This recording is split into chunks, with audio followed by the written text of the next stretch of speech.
1 2 3 1 2 3. Өнөөдрийн подкастта давтай морилно. За тэгэхээр би нэг хэсэг подкасттай хийчээд тэгээд нэг хэсэг орхисон байсан зүйл нь ойр дээр нь юу болоод байна? Апдейт өгье те. За өнөөдөр 11 сарын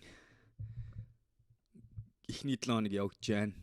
Хамгийн том мэдээ магадгүй энэ 7 хоногт би 11 сарын 7-нд би 40 хүрнэ. Тэгэхээр нэлээд том алхам ч явж байгаа. Гэхдээ энэ нөгөө ер нь хэлчихэд бол тим амир сүртэй тим нэг амир нэг юм дандаа нэг амир санаа зовоол тэгэл айгүй юм нас явж байгаа энэ төр гэсэн мэдрэмж бол сүүл үед ерөөсө гарахаа болцсон. Эсэргээрээ харин ч ямиг алхахад бэлэн эхлэхэд бэлэн. Гэхдээ би ингээ бодоод тах нөгөө ялангуяа жилийн өмнө хийдэг видеонууд дээр дандаа нэг ярьдаг. Энэ жил алхахад бэлэн гэд. Гэхдээ тэр ерөөсө худлаа биш шүү. Яг үнэнгээсээ надад ямар тэнхээ мэдрэмж гарч ирээд байна вэ гэхээр би угаасаа илүү хэрч хүчтэй, илүү эрүүл, илүү сонор соргог хүн болоод байгаа мэдрэмж надад байгаад байгаа болохоор би тэгж ярьдаг шүү. Эхний мэдээ тэр байна. За хоёр дахь сонирхолтой мэдээ гэх юм бол би манай хамтрагч Пуча Амрит гэдэг бид гурав Play Academy гэдэг одоо энэ сургуулийг нээж байгааг та хэд мэдж байгаа. Манай шинэ стартап. Тэгээд бид гурав Пуча бид хоёр 10 сарын сүүлээр дундуур Америк яваад тэнцээ нилээн одоо энэ сургуулийнхаа уулзалтууд хамтарч ажиллаж байгаа сургуулиуд хөнгө оруулагч энтертэй уулзж байгаа. Тэгээд тэр уулзалтаа дахиж үргэлжлүүлж 11 сар дахиад явахаар болж байгаа.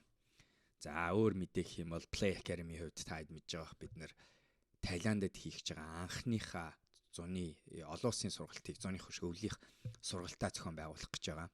Тэр нь болохоор Goy Startup Island гэдэг нэртэй камп байгаа 8 өдрийн өсвөр насныхаа тинейжерт зориулсан 6 өдөр Пукетэд надтай болон манай AIM гээд Амрит гээд хамтрагч бит хоёр 6 өдөр үндсэн хүмүүс нь авч явна. Тэгээд бусад коучуд багш нартайгаа хамтарч авч явна. Тэгээд 6 өдөр нь Пукетэд хэдүүлээ юма хийчээд сүүлийн 2 өдөр нь Бангкокт очиж хакатон хийж гарааны бизнесээ танилцуулдаг team кампыг анхных нь олон улсын кампа энэ 1 сарын 13-нд сорин зохиож байгаа. За яг хажуугаар нь энийг би олон нийтэд нэг тавиагүй байгаа. Энэ зөвхөн надаас сургалт авч ирсэн, бид нартай хамтарч ажиллаж ирсэн, надаас коучинг авч байгаа хүмүүстэй тавьсан бас нэг зардал юу вэ гэхээр би Alpha Humans гэдэг томчуудын кампа том хүмүүс зориулсан зарлаад эхэлсэн байгаа. Эхнийх нь 12 сард Монголд тэрэлжид явагдах болно. Тэгээд араас нь бид нар бас олон улсын хувилбарыг мэдээллүүдийн байна. За нэг тиймэрхүү мэдээнүүд байна. Одоогоор хуваалцах мэдээллүүд нь гэх юм бол тэгвэл би энэ мэдэн дээр бас нэг магадгүй нэг хэлэх юм нь би яг одоо юун дээр ажиллаж байна вэ гэдгийг хэлэх юм бол нэг хэд хэдэн зүйл байна. За нэгт нь болохоор би нойр бол угаасаа л миний дандаа ажилтдаг зүйл. Хоёр дахь нь миний нэг ажиллаж байгаа зүйл нь одоо энэ би өмнө нь энэ фашаны тухай ярьж байсан. Юу ойлгож аваад сурж байгаа гэхээр би одоо ганцаарчлан багштай бас юм би намрын багштай ажиллаж байгаа хүнийхээ хувьд гоё юм сурж байгаа зүйл нь юу юм гэхээр хүний ихэнх өргөлт хөдөлгөөн одоо бидний энэ гарны энэ хөдөлгөөнийг бий болгож байгаа 80% хүч нь булчингаас биш харин фаша гэдэг зүйлээс бий болдог баг. Нөгөө ярьдаг нөгөө гадуур байгаа тэр уутан бүрхүүл. Тэгээ трийгээ өнөөдөр бид нар тэгээ нас ахих тусам энэ өшөө ингээд жоохон уян хатан болох хэрэгтэй. Тэгэхээр трийг өнөөдөр 80% нь тэр 20% нь булчин гэж байгаа юм бол би өнөөдөр тэмцээнд орж байхдаа би өнөөдөр тогтвортой эрүүл байхын тулд яаж сурах ёстой юм гэхээр тэр фаша буюу тэр уута ойлгохоос гадна ашиглаж сурах хэрэгтэй байгаа. Тэгэхээр би энэ дээр агиох ажиллаж байгаа. Тэгэхээр маш олон төрлийн сонголт, mobility дасгал, yoga, reformer гэдэг зүйлүүдийг хийж байгаа. Bye. Манай ихнэр дасгалаа их гэж явж байна. Энэ миний дараагийн ажиллаж байгаа зүйл наа. Энийний 3 дахь зүйл нь болохоор би толгоондоо сэтгэл зүй дээр ажиллаж байгаа нэг зүйл нь юу вэ гэхлээр би сэтгэл хөдлөл мэдрэмжийг савлуулахгүйгээр ажиглаад 2 секундын дотор хайж сурж байгаа. Энэ дээр ажиллаж байгаа. Тэгэхээр ямар ч миний одоо ингээ буддизм, бясалгал, сэтгэл зүй энэ янз янзын холимог байдлаар нэг ойлгож байгаа зүйл нь юу юм гэхлээр хүний сэтгэл хөдлөл бол байнгын ховсон өөрчлөгдөж байдаг. Нэгт хүн нь, хоёр дахь хүн нь тэр ховсон өөрчлөгдөж байгаа тэр нэг ингээд байн савлгаатай энийг бид нэр аваад дээшээ савсны томсгож магадгүй доошоо савсны томсгож бид нэр хэрэг тоохгүй бол тэр ингээл яваал үргэлжилсээр байх болно. Өдрийн туршдыг ажиглаж үзээр та өглөөнөөс орой болтол хэдэн төрлийн мэдрэмжийг, хэдэн төрлийн бодлыг, хэдэн төрлийн сэтгэл хөдлөлийг мэдэрч байна. Яаж байгаа вэ гэхээр ерөөсөө л ингээл маш их салхин төөгцсөн олон төрлийн мэдрэмжүүд танаар ороод гардаг байгаад байгаа. Тэгэхээр түүл тэрийг нь анзаарахгүйгээр, тэрийг нь савлуулахгүйгээр, тэрийг нь тодтохгүйгээр зүгээр ажиглаад өнгөрөөдөг болох дээр ажиллаж байгаа. Хэрвээ энийг хийж чадах юм бол би нөгөө тоомжиргүй хүн болоход нэлээд ойртох бот байгаа. Тэгээ тийм болохоор би энэ дээр бас ажиллаж байгаа шүү. Тэгэхээр ойрын үеийн миний ажиллаж байгаа мэдээллүүд энэ байна. Өнөөдөр би та хэдтэй ярих гэсэн зүйл нь химлой ухаан, AI, Artificial Intelligence гэдэг зүйлийн тухай ярих хэрэгтэй. Тэгээ нэг зүйлийг хэлчихье. Hey guys, уучлаарай би видеон чи түр завсарлуулаадах юм. Яагад вэ гэвэл та хэд мэдж байгаа бид нэр дөнгөж сая манай Play Academy зүгээс олон улсынхаа кампыг буюу Startup Island гэдэг нэртэй international camp-а энэ өвөл зохион байгуулах гэж байгаа. Тэгэхээр өвлийн амралтаараа дулаахан газар очиж амрангаа шин зүйлийг сурч startup founder гэж ямар хүн байдгийг суралцахыг сонирхож байвал манай Startup Island гэдэг international camp-ыг сонирхож үзээрэй. Phuket болон Бангкокт хэдүүлээ цугтаа 8 хоногийг цуг өнгөрүүлж сонирхолтой програмыг цуг хийх болно. Хэрвээ энэ мэдээллийг, энэ програмын тухай мэдээллийг дэлгэрэнгүй авахыг хүсэж байвал 8900 7771 гэдэг утсаар холбогдоорой. 8900 7771. Өнөөдөр та энэ ертөнцийн дээр амьдарч байгаа, энэ дэлхий дээр амьдарч байгаа хүний нэг бол энэ хиймэл оюун ухаан гэдэг сэдвийг ойлгохгүйгээр, тоохгүйгээр хөтлөхгүй байж болохгүй. Яг л интернеттэй адилхан. Өөрийгөө төсөөлөөрэй. 5 жилийн өмнө та интернет гэдэг зүйлийг мэдгүй байх юм бол таны амьдралд ямар нөлөө гарах вэ? Яг тэрнтэй адилхан нөхцөл байдал одоо хиймэл оюун ухаантай хүн болгоны амьдралд бий болох ч байгаа гэдгийг ойлгох хэрэгтэй байна. Тийм ээ, хүмүүс яриад блокчейнийг бас тэгж ярьж байсан, токеныг бас тэгж ярьж байсан, магадгүй криптог тэгж ярьж байсан. Гэхдээ энэ удаа зөвхөн би хэлж байгаа юм биш. Дэлхийн тэр мундаг ухаантай хүмүүс, дэлхийн эдийн засаг, ажиглалт, статистик бүх зүйл дэлхийн тэргүүлэх улсууд тийм ээ. Бүхэл бүтэн одоо El Salvador гэдэг улс чинь өнөөдөр одоо тэр крипто гэдэг юмыг аваад өөрийнхөө үндэсний дэвсгэрт болгоцсон. Төгрөгийн тийм мөнгөн дэвсгэрт болгож ингээд ашиглаж байгаа. Дэвсгэрт гэдэг нь магадгүй буруу тодорхойлт юм. Гэхдээ мөнгө болгоо, аль биесны мөнгө болгож манайх төгрөг гэдэгтэй адилхан El Salvador биткойныг үндсэн мөнгө болгож ашиглаж байгаа. Яг энэтэй адилхан AI гэдэг зүйл өнөөдөр хүний нүдэнд харагдахгүй, магадгүй олон хүний энгийн хүмүүсийн амьдралд анзаарагдахгүй байгаа юм шиг мөртлөө энэ нь аль хэдийнэ хүний ихэнх зүйл дээр нэвтрээ.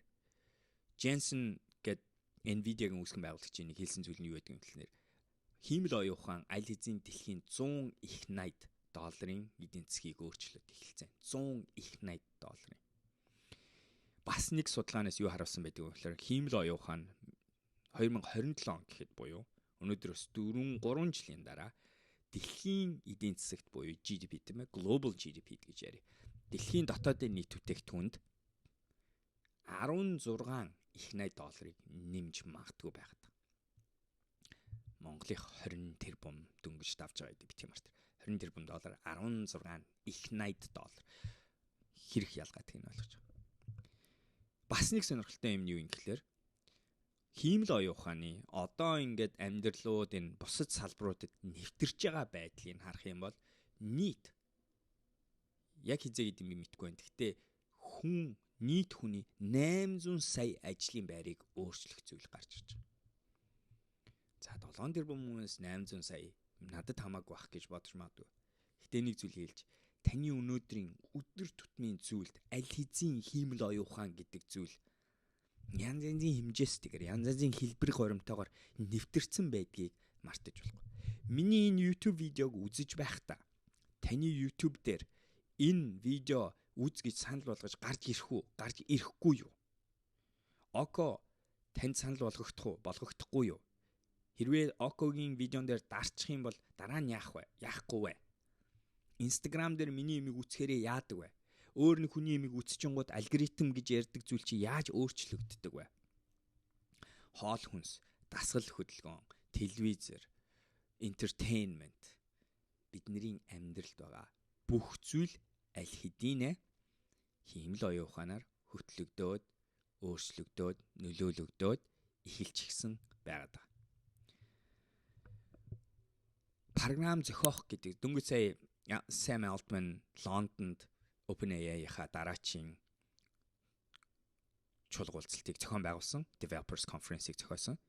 Тэгээд тэрэн дээрээ танилцуулсан юмыг нь харах юм бол хиймэл оюун ухаан гэдэг зүйл тун утгагүй бидний хүсээд байгаа. Зүгээр л хиймээр байгаа зүйлийг програм болгож бичиж чаддаг юм. Тэгээд тэгж бичиж байхдаа амьдаар сураад тэг ерөөсөө одоо бидний дээр үеих шиг ингээл хэсэг баг бүртгүүлээл тэр багаараа вебсайт хийлгээл, аппликейшн хийлгээл тэгэл тэр олон ийм технологийн хөгжүүлэгч нар ухаантай хүмүүс инженерээр сууж байгаа л ямиг яаж кодлох вэ энэ гэж боддог. Тэр цаг тун утгагүй алга болох гэж. Компьютертэй ярангуй компьютерийн өмнөөс чинь програм бичиж өгдөг тэр цаг. Аль хэзээ эхэлсэн байгаа одоо тэр нь бүр өшөө гой төгс болж эхэлж байна. Имэйлүүдээ хараарай. Ихэнх хүмүүс рүү ирж байгаа имэйлийн ихэнх нь одоо Gen AI буюу хиймэл оюун ухаанаар бичигддэг болчихсон. Sam Altman яг тэрэн дээр юу харуулсан бэ гэсэн чинь хиймэл оюун ухаан 300 ресторанаар уцтаж болно таны өмнөөс. Тэгж байгаа танд тохирох ресторан хямдралтай, хоолн тохирсон, байршлан тохирсон гэх мэт янз янзын шалгууруудыг харж байгаа хиймэл оюун ухаан 300 рестораныг таны үзээс залгachингуудаа тэгээд танд тохирсон хамгийн гоё рестораныг таны календар дээр тавьж өгнө гэж. Энэ ирээдүй тийм хол биш ирээдүй. Энэ бол өнөөдөр бий болчихсон ирээдүй. Яг уу яхаарахгүй бидний амьдарч байгаа улс хот тэнцэнс хамаарад бидний ашиглах чадвар арай сүүлд ирж магадгүй. Жишээ нь Apple Intelligence одоо Америкт нэвтэрсэн мөртлөө Азийн орнуудад Англид хүртэл нэвтэрсэн байдал нь хязгаарлагдмал байгаад. Оны төгсгөл гэхэд Apple Intelligence өшөө олон орны Apple гар утастай, компьютертэй, iPad-н дээр нэвтэрч орж ирэх болно. Тэгэхээр бид нар хоцрож магадгүй гэхдээ бодит ирээдүй үнэн нь юу вэ гэхлээр энэ хүн болгоны амьдралыг өөрчлөх том зүйл болно. Миний зүгээс тэгвэл энэ дээр юу гэж бодож байгаа? Би одоо толгоонд үүсгэн байгуулагч хүнийхээ хувьд, юмыг бүтээх дуртай хүнийхээ хувьд, технологийн шийдэл үүсгэх тийм хоббитэй хүнийхээ хувьд. Тэгээд өнөөдөр би энэ Play Academy гэдэг юм боловсролын стартап хийж байгаа хүний хувьд миний толгойд бодож байгаа зүйл нь яг ийм хувьсгалын, технологийн хувьслын үеэр дандаа ботох гэж хичээдэг зүйл нь. Би яаж энэ хувьсалд автагддаг хүн биш. Би яаж энэ технологийн хувьсгал, энэ хувьсал, энэ өөрчлөлтийг өөр мэддэг, таньдаг энэний талаар боловсралтай хүн болох уу? Нэгт нь, хоёрт нь авсан боловсролоо ашиглаж яаж өөрөө энэгээр өрсөлдөх чадвараа гаргаж, яаж сонирхолтой олон шийдлүүдийг амьдралд нэвтрүүлэх вэ гэдэг тухай дандаа бодож явдаг хүн. Тэгж давтах би өдөр болгон ноутпад дээр гар утасныхаа ноутпад дээр нэг бичиж байгаа. Ийм хиймэл оюун ухааныг ашиглаад ийм хийвэл яасан. Тийм хийвэл яасан. Ийм байж болох юм шүү. Тийм байж болох юм шүү гэд ингэж дандаа төсөөлдөг. Гэсэн чи одоо гоё мэдээ нь юу юм гэсэн чи би ерөөсөө тэгж төсөөлсөн зүйлээ аваад тэгээд технологийн баг бүрдүүлээ тэргээрээ хийх хэрэггүй тийм ирээдүй тун утгагүй ирж байна. Би төсөөлсөн бол веб браузераа нээнгуудаа тэр төсөөллийнхоо дагуу хиймэл оюун ухаан даалгавар өгөөд ингэдэг ийм төрлийн юм хийдэг ийм хийж болох уу гэх тэгвэл хийж өгнө үү гэвэл хиймэл оюун ухаан надад яг тэрний дагуу тийм аппликейшнийг зөвөр бүтээж өгдөг. Ийм ирээдүй бидний өмнө ирж байна. За окей ойлголоо. Окей тэгвэл наадах чинь сүрхий ингээ компани, аппликейшн янз бүрийн хийчдэг зүйл. Өөр юу хийдэг зүйл. Над руу имэйл өччих юм бол би одоо имэйлийг чи хариуг шууд нэг л конов дарангууд надад монгол хэл дээр хариу имэйлийг гаргаж өгдөг болсон. Миний ашигладаг имэйл хаяг. Монгол хэл дээр үгийн алдаагүйгээр яг уу зарим нэг сайжруулалт хийж байгаа. Гэхдээ хүмүүс монгол хэл дээр юм тавих тоолонд энэ ухаантай болж байгаа өшөө сайжирж байгаа 4 мундаг. Өшөөл мундаг болж байгаа. Өнгөрсөн 10 сард Сан Францискод байхдаа манай Google-ийн батлаг гэж мундаг инженер хүн байдаг. Одоо Google-д senior staff engineer өөрөөр хэлбэл хамгийн дээд ранктай инженерүүдийн хүн бол инженерүүдийн нэг байгаа. Яг Монголоос гадаадад ийм инженерчлэлээр 10-аас дээш жил ажилласан 5 л байгаа байх гэж бодож байна. Миний бодлоор 5 ч хүрэхгүй хүмүүс байгаа. Тэрний нэг нь яхахгүй Google-ийн батлаг гэдэг энэ мундаг хүн байна.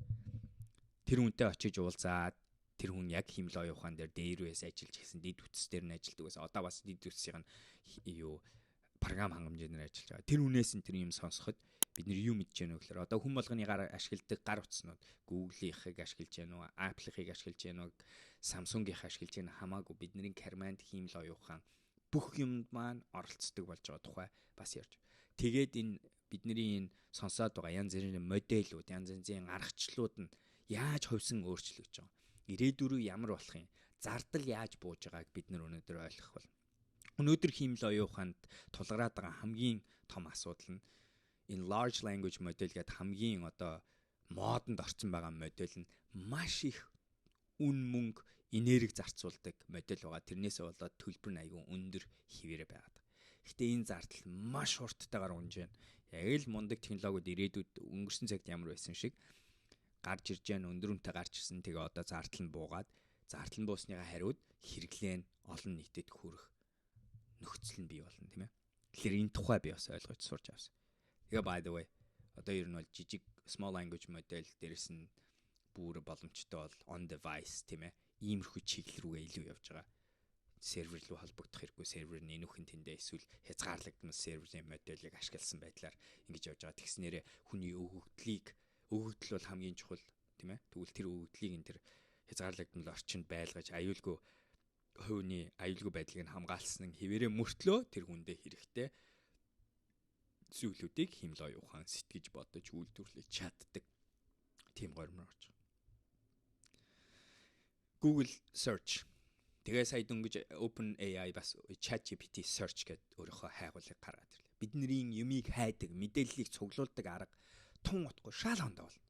Бид нэр Google-ээс юм хайнгууд гарч иж байгаа хариултууд нь шал ондоо цоошин төрлийн туршлагыг биднэрт бий бол. Аль хэзээ таад анзаараад эхэлсэн байх хэрэгтэй. Google дээр юм search-лангууд хамгийн ихэнд нь Gemini-ийн гаргаж өгсөн тайлбар мэдээллүүдийг цуглуулж оруулж өгч тэрнээсээ доошо бусад search орж. Хэлэх гээд байгаа санаа маань хиймэл оюухан AI, artificial intelligence гэдэг нэр томьёоос бид нэр цогтох биш. Энээс айх биш. Энээс жоохон заримдаа сүүлийн үед бол дэндүүх яригадаад байгаа болохоор жоохон уйдмаар санагдчих магадгүй. Гэтэ тэр цаг ерөөсөө биш. Бид нэр одоо энэ рүү хүм болгоно дор дороо өөрийнхөө хүрээнд энийг ойлгох хэрэгтэй. Энийг өөрөө би амьдралдаа яаж ашиглах уу? Миний амьдралд ямар хувь нэмэр оруулах юм гэдгийг судалж үзэх хэрэгтэй. Тэгээд энийг хийдэг хүмүүсээс нь арга барилыг ашиглах хэрэгтэй. Хамгийн гол нь өөрөө энэтэй айдгүй, энэтэй чөлөөтэй харьцдаг тийм мэдлэгтэй чадвартай болох хэрэгтэй байна. Яагаад гэвэл энэ яг л интернет дээр үед байгаад имэйл хаягийг санаж байгаа бол зарим нэг хүмүүс нь хүнд имэйл хаягийнхаа username password-ыг өгж яваад оруулж шалгуулдаг байсан. Яг тэрэнд автагдах гэж л гэсэн үг. Gen AI-тэй хүн ярилцахдаа промптыг өөрөө бичдэг биш. Нэг магадгүй кафенд суугаад нэг хүнээр имэйлээ шалгуулж ясантай адилхан одоо яадгүй гэхээр мэддэг хүнээр нь промпт хийлгээд хариу авдаг болж байгаа. Play Academy дээр ингээд бидний нэг бодоод байгаа зүйл нь Gen AI нэг тусалж байгаа зүйл чинь олон улстай. Өнөөдөр багш нар хүмүүс яаж өнөөдөр Gen AI-г ашиглаж хүүхдүүдэд хийж байгаа хичээл заах, хүүхдүүдтэй харьцах байдлаа яаж өөрчилж байгааг Google-ийнхэн харуулж байгаа. Тэгвэл тэрийг бас бид нар яаж нэвтрүүлж болох вэ гэж байна. Энийг хэлэх гээд байгаа санаа нь энэ зүйлээс бити зөвхт энийг ойлгож аав. Нэг бол та яг тэр нэг цаасан дээр username password-а бичээд ирсэн хүнээс зандаа тусалцаа авдаг хүн болж хоцорсон хүн болж өрнө. Эсвэл та өөрөө имэйл хаягаа өөрөө ороод компьютер хасаагаад браузераар нээгээд Gmail гэж бичээд тэр дотроо юм авчаа орж хаардаг хүн бол тэгснээрээ та хинтээч хаач дэлхийн хүнтэй имэйлтэж болдог байсан те. Яг адилхан олон нөхцлүүд одоо хиймэл оюухан гэдэг зүйл бий болно. Ялангуяа эцэг эхүүдтэй хэлмээр байгаа зүйл нь энэ байна. Хүүхдүүдийгээ бид нар энэ рүү ойлгуулах хэрэгтэй байна. Энэнтэй ажилдаг болох хэрэгтэй байна. Энийг өнөөгийн үеийн хүүхдүүдийн энийг ойлгох чадвар, энийг ингээ концептын тайлбарлуул ойлгох чадвар нь бидний үеэс шал ондоо. Энэ аюу тэднэрт ойрхон байх бол. Гэхдээ тэгсэн ч гэсэн бид нар энэ хүүхдүүдийг багаас нь ялангуяа өнөөдөр Монголынхаа хүүхдүүдийг дэлхийд хэдүүлээ хоцроогүй боловсролын салбарт ирээдүйн карьер дээр амжилттай байя гэж бодож байгаа бол энэ хиймэл оюухан гэдэг зүйлийг harness буюу өөрөө ашиглаж чаддаг хүмүүс болох нь аюул чухал. Дэлхийн шилдэг компаниуд одоо хиймэл оюуханыг ажлын байранда ашиглуулахыг дэмждэг. Ажилчдаа ашигла гэж хэлдэг. Яг тэгвэл энийг ашиглахгүй байх өнөөдөр ямар ч утгагүй санагдаж байгаа. Бүтэмжийн хувьд ямар ч утгагүй шийдвэр болж байгаа. Нэг жишээ хэлье. Би таад мэдж байгаа энэ Лондонд амьдарч байхдаа би дэлхийн олон улсын мундаг нэг бол төрийнхөнтэй ажилдаг, нэг бол корпорациудтай ажилдаг. Корпорациуд гэхээр одоо чинь би Audi машины компанитай ажиллаж байна, тийм ээ. Нэг ийм корпорац. Өөр гэхэд Stanley Black & Decker гэдэг Америкийн мундаг одоо энэ бидний ашигладаг олон бараа бүтээгдэхүүнийг хийдэг. Ингээд иймэрхүү хүмүүстэй ажиллаж ангууд миний тэд нартай харилцах чадвар, ойлголцох чадвар маш чухал. Тэнгууд би одоо тэр хүмүүстэй ингээд имэйлээр харьцаж эхэлж байгаа. Би хэрвээ тэд нарт имэйлээрээ дамжуулаад би нэг тодорхой асуудлыг шийдээ, тэр асуудал дотроо би хүнийг ойлгож байгаа байдлаа ойлгуулад, асуудлыг зөв задлж, зохион байгуулалттай ойлгуулж харуулад, шийдэл руугаа нэвтрүүлээ. Тэгээ энийг хийх тоолондоо имэйлийнхаа үгийн санг оновчтой цөөхөн байлгаад анхаарлыг авсан хിവэрээ мөртлөө мэдээллийг нь хангалттай өгсөн, шийдвэрээ тайлбарлаж өгсөн, тэгээд хамгийн гол нь дараачийн үйлдэл рүү оруулж өгсөн ийм имэйл бичгээд тэгэнгუთ би ч адилхан, та ч адилхан бид нэр яадгүй гэхэлэр ихэнх хүмүүс иймэрхүү имэйл бичих тулд оройж нэг 15 минут 20 минут бодож суух. Ноороглол бичээл засаал. Одоо тэгвэл artificial intelligence буюу энэ хиймэл оюуханы ачаар би яг энэ имэйлийг 3 минутын дотор бичиж чаддаг болсон. Яагаад гэвэл тэр зохион байгуулах ёстой. Тэр бидний энэ нэг хөдөлмөрлөх олон зүйлийг энэ хиймэл оюухан олон талаараа хийж чаддаг болчихсон. Ийм цаг үед бид нэр тэр ямар ч утгагүй байгаа даа. Хүн яач ботсон. Яг хүмүүсийн аргументын дээр үед ямар байдаг гэсэн гэхэлэр тэр 3 минутанд хийж байгаа хиймэл оюухан чинь тийм чанартай хийж чадахгүй. Одоо тэр нонд болсон. Одоо ямар ч хүнээс хамаагүй дээр имэйлийг зөв зорилготойгоор бичиж чаддаг зүйл болсон. Гэх мэт. Тэгэд нэг юм ойлгоорой. Өнөөдрийн хиймэл оюуханы үндсэн модель буюу induction модель гэж байгаа. Мэдээлэл маш их мэдээлэл өгөөд компьютер тэрний учрыг олоод тэгээд тэнцэнс юм сурах. Маш их мэдээлэл өгөөд. Энэ бол хуучин загвар. Одоо удахгүй ингээ хиймэл оюухан хөгжих тусам бид нэр символик ч юм уу одоо бусад аргууд руу ороод ирэнгүүт хиймэл оюуханы чадвар бүр мунд бай. Тэгээш тогтохгүй.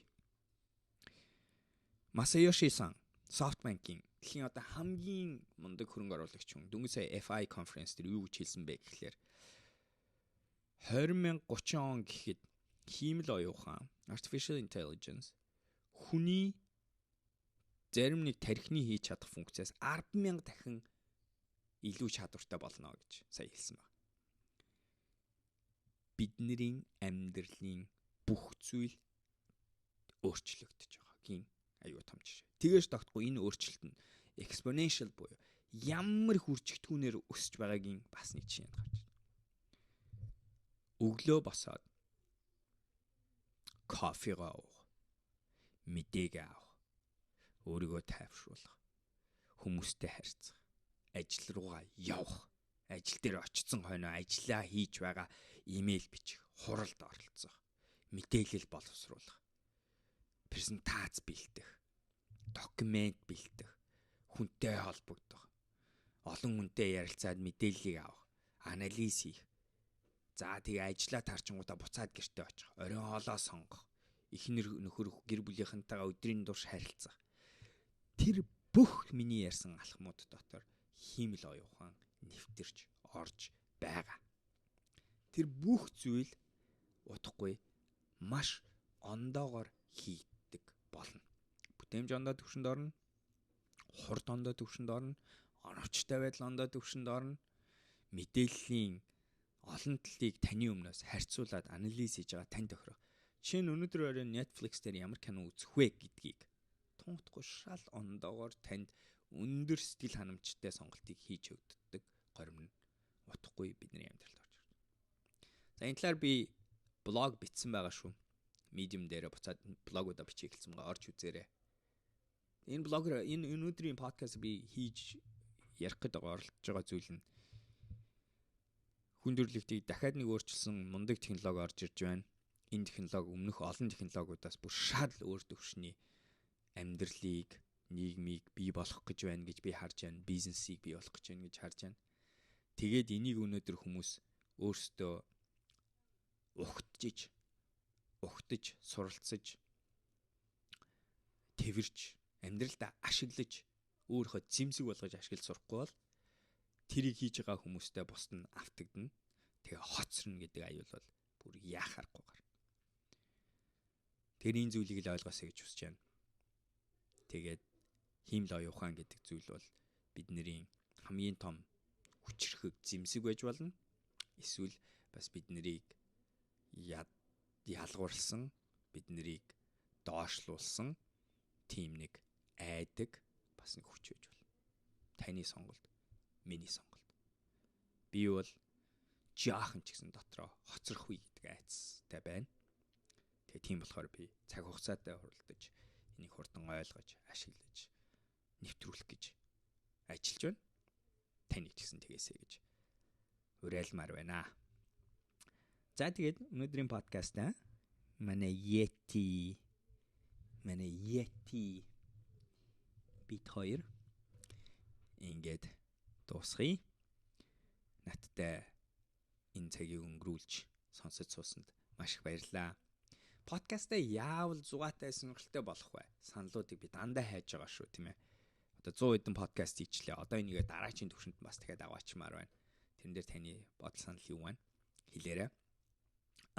Тэгээд подкастаа төгсгөл дээр үдийжснээрээ бас нэг юм буцааж оруулж ирээ. Тэр нь юу вэ гэхээр нэг эрүүл амьдралын маягийн зөвлөгөөг өгье. Тэр нь тэгвэл одоо бясалгалын арга дээр зааж өгье. Би бясалгал дээр амьсгалын аргыг хүмүүст айгүйх зааж өгдөг. Амьсгалаараа дамжуулж өөрийгөө төвлөрүүлэх бол бясалгалын эхний алхам. Тэнгуутаа цаашлаад бясалгал дээр яах вэ гэж.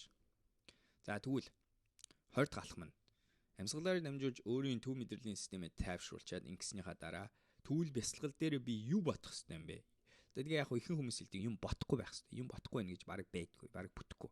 Тэр бол маш өндөр түвшинд жинкнээс юм бодохгүй байх гэдэг бол маш өндөр түвшинд бясалгалын 4-р 5-р шатанд орч чадсан хүмүүс хийж чаддаг зүйл. Тэгвэл эхний шатанд дөнгөж эхэлж байгаа. 1-р шатанд байгаа хүмүүс, 2-р шатанд байгаа хүмүүс.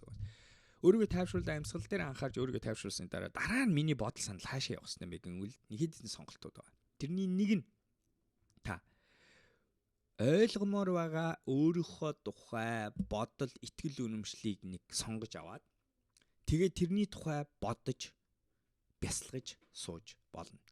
Жишээ нь нэг та ажлаа солих гэж байгаа. Ийм таны амьдралд болох гэж байна. Энэ бодол бол таны амьдралд их байна, тэр хэсэг бол стрессфул юм байж магадгүй. Тэгвэл энийг та задлж үзээд би энэ ард надад ямар төгшүүр мэдрэгдээд байгаа, төгшүүрийн ард айдсан юу юм?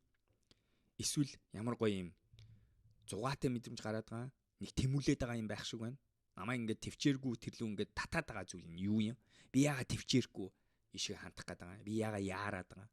Гэх ч юм уу иймэрхүү өөрийнхөө амьдралд явагдаж буй өөрийнхөө итгэл үнэмшлийн үндсэнтэй холбоотой ямар нэгэн ийм сөрөг ойлгомоор байгаа, задлмаар байгаа зүйлээ аваад тэгээ бясалгалаараа тэрийгэ бодож тунгаад суuna.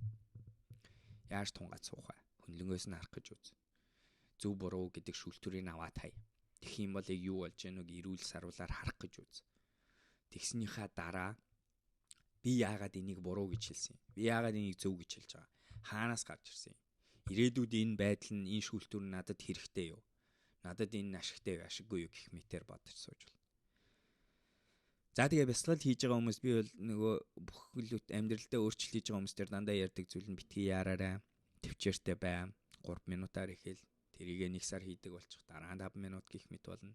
Тэгж байгаа та нэг хэсэг бясалгалаа тасна. Тэгээ та буцаа горимд орно. Ер нь л өөртөө төвчээртэй тайван хандах ёстой шүү гэдгийг сануулмаар байна. За өнөөдрийн эрүүл мэндийн Alpha Human Tip гэд нэрлэжээ. Alpha Human Tip нь энэ байна. Дараагийн подкаст би одоо мартахгүйгээр дандаа нэг Alpha Human Tip-ийг та хэдэд өгч байх болно. За тэгээ бос саналуудаа комент секцэд бичээрэй. Баярлалаа. Балер өдрөг байцгаагаарай. Дараагийн подкастаар уулзцгаая.